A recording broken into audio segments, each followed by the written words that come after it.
This episode of Another Great Day is brought to you by Chef Boyardee, teaching you the alphabet one noodle letter at a time.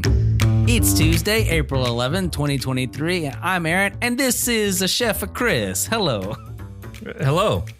I make food sometimes. You do make food. In fact, we've made pizzas together. Pizza Bros, as we called it for the night. Pizza's great. And then we played Portal 2. You introduced me to the great game of Portal 2, so Also that was good. awesome. Well, we'd like to welcome you back to Another Great Day, the podcast designed to encourage interaction, creativity, and conversation. We're just two buddies hanging out, making a podcast. All right, well, hey, Another Great Day listeners. Do you hear that sound? Well, that means it's time for the best segment ever. Today's topic for the best segment ever is... What is the best story about space? Ooh, A space story. What's This the is a tough one. This is best? really hard. There's so many space stories. Gosh, sci-fi is my favorite genre out there. The best story about space is a little tiny show that aired in the 90s called Star Trek: The Next Generation. Oh, Specifically, anytime they encountered the Borg. That is the greatest space story, in my opinion, ever told. wow. But I have about 5 honorable mentions. Maybe we'll talk about them at the end of the show. like Star Wars or something. Star Wars, maybe. Guardians of the Galaxy. Maybe. Aliens. I really like that one a lot. Yeah, yeah. Hyperion. Anyways, we can talk about all this later. What about you? What do you think is the best story about space? The first thing that came to my mind, there are so many good ones, it's hard to say best, is C.S. Lewis' Space Trilogy. Oh, you've read those? I've read the first one. I started the second one, and I need to finish it. But the first one, he goes to Mars, the main character, Ransom. It's very allegorical. That's the character's name? Very allegorical. Cool. And he meets people, or meets beings there that are, the planet is nothing like Earth, but it has totally different kind of physics rules. And it's a great experience for your brain to think about how things are made, how God made Earth and why it was made that way.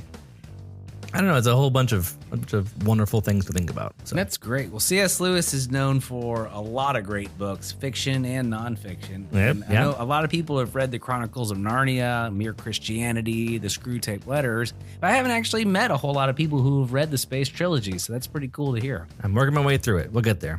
Well, if you have a best thing topic you'd like us to discuss, please let us know on our Instagram page, Another Great Day Podcast. And that'll bring us to this day in history. Well, thanks, Chris. I'm so happy to be here. On this day in 1970, the Apollo 13, which was the third lunar landing mission, is successfully launched from Cape Canaveral. And that's in Florida. They're carrying a few astronauts, James Lovell, John Swigert, and Fred Hayes, I think is how you say that. Hayes, maybe? The spacecraft's destination was the Fra Mauro highlands of the moon. How cool is that? To the moon? Yeah, to the moon. Wow. That's right. They were launched, and it was a successful launch. However, the astronauts soon had an oxygen tank explode on their ship on the evening of April 13th. And the new mission objective at that point became to get the Apollo 13 crew home alive. And Chris, do you know how that story ended? I do. How did it, you want to tell the listening audience how it ended? Oh, they came home. They all worked together and figured out a solution to their problems and came home. Golly, these guys were in Cape Canaveral saying, okay, here's all the things we know you have on the spaceship that we think you can use to fix the problem. And so people from Earth were talking to people in space with a limited amount of resources on how to provide a solution. And that just is amazing to me. It's really interesting story. Oh, at the very man. least. And that will do it for this day in history. Well, this next segment's called the Question of the Day. And if you're new here, welcome. We're so glad you're here. This is where we ask a question. We encourage you to take a minute to answer the question with those around you. We'll give you about 10 seconds to answer. And if you need more time, pause the show. Come on back. We'll be here waiting. Today's question of the day is kind of a scenario, actually. Let's say you're the leader to the first group on Mars and you're in charge of making a city and a society, what would be one of the first things you do? We'll be right back.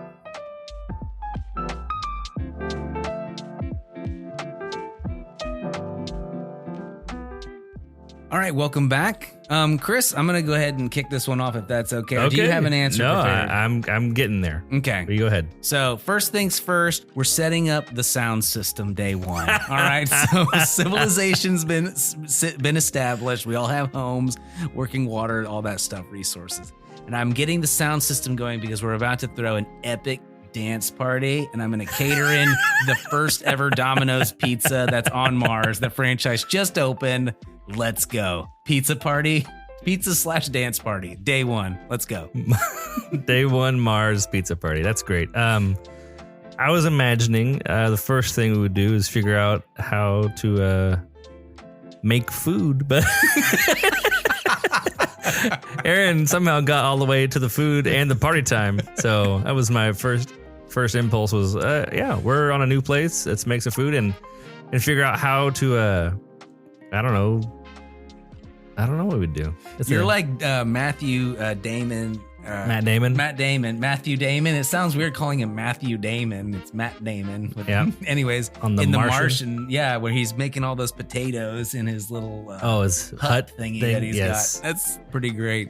Awesome. Well, great talk today, Chris. Let's take a quick break and check in with our dad joke correspondent on location. Wes, take it away. Hey, Aaron. Hey, Chris. Thanks for giving me a break. Man, the Himalayas were awesome.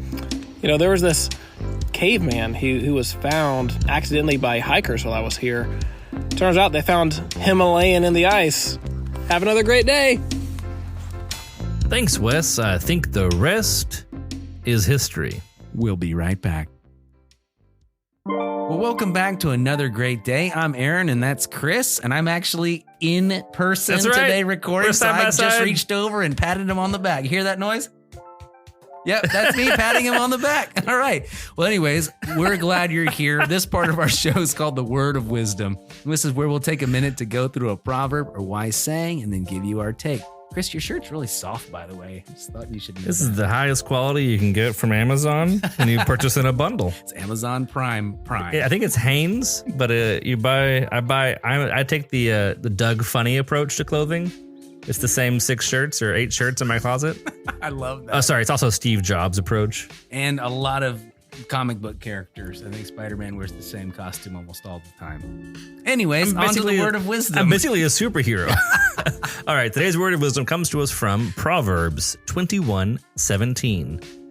The NLT version says, "Those who love pleasure become poor, and those who love wine and luxury will never be rich."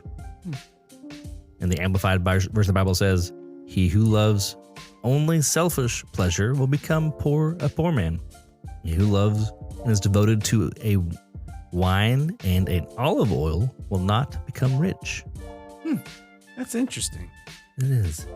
Well, just like yesterday, and if you go back and listen to our back catalog, we'd want to encourage you, just like we do during the best segment ever, during the question of the day. Well, same thing during the word of wisdom.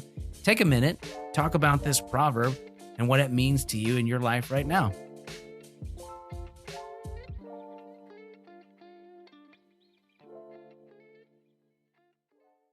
Well, that'll do it for today. Let's cue the music and wrap things up. Our mission here is to encourage interaction, creativity, and conversation. So even though today's show may have come to an end, that does not mean your discussions have to come to an end. We thank you for listening and hope you make it another great day. We'll see you tomorrow.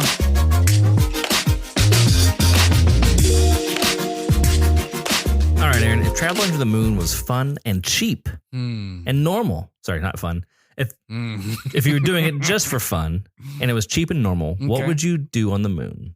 So it's like, hey, what are you doing this weekend? We're just going to the moon. Yeah. Then we'll be back. Yeah, if it was like going to Chuck E. Cheese. Okay. So it's going to be really loud and overwhelming and scary if I'm a little kid. Very likely. I mean, you have to exit Earth's orbit, so it's going to be pretty rough. Okay, well, we've already talked in the past about the Foundation trilogy and how they have the giant elevator that goes out of the Yeah, Earth that's into true. the Yep. atmosphere. Yep. I think that'd be kind of the coolest way to get to the moon, giant space elevator. I think once I got there, I'd probably take a surfboard, and do some cool like surf tricks, or maybe a skateboard. I don't actually own a surfboard, but I have a skateboard. You could just jump and do like really cool. If there's like, Sorry, I'm super far away if from there's the a mic. moon skate park, Yeah, like do moon skate park stuff.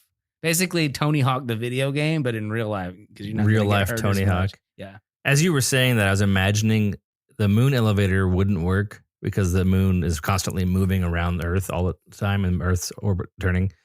But what if that's a good point. if the moon had like a cylinder, kind of like in those in like the banks? If you've been to a bank where they have those little like suction tubes where it goes zoop Yes. up to into the roof somehow, and then Yes. goes over to the bank teller somewhere far away. What if it went? You were in the cylinder and you went foop up, and it just like sent you into space. And there was a capturing device on the moon. They like aim your you're like in a gigantic giant bullet. baseball mitt. You're like in a giant bullet going into space, and which is actually the story of that 19-teen movie with the movie Hugo is based on the director, where the huge rocket ship goes into the eye of the moon. So the director's name is George Méliès, and he created a movie called From Earth to the Moon. Nice. Or sorry, Trip to the Moon in 1902. 1902, it's making movies with sci-fi and special effects. Wow. And that's what I'm imagining. Instead of a space elevator, like a space gun? Like a space trebuchet, Yeah, like it's like space catapult. you're in this capsule that gets just sent up. And then on the moon, there's Oh a my gosh. capture station. This So- was supposed to be fun and cheap, and I don't like the sounds of this. I don't want to be launched into space on a capsule. If I'm it- like scared to go on the Texas Giant here. And here come the thrill seekers. All right, guys. Make sure your tray tables are up and your seats in the whatever upright position. Seatbelts on. That little bar. You know how when you go on roller coasters, it's the one bar Kink. to fake protect you. Like that's gonna keep you. All right, you guys ready? All right, here we go. 3, 2, 1. And it's like my face is doing the flabby thing because we're going so fast. And my eyes hurt. And we all of a sudden, boom. You're at the moon. That wasn't so bad. So where's the dominoes here? Because I heard Mars has a great one. The end.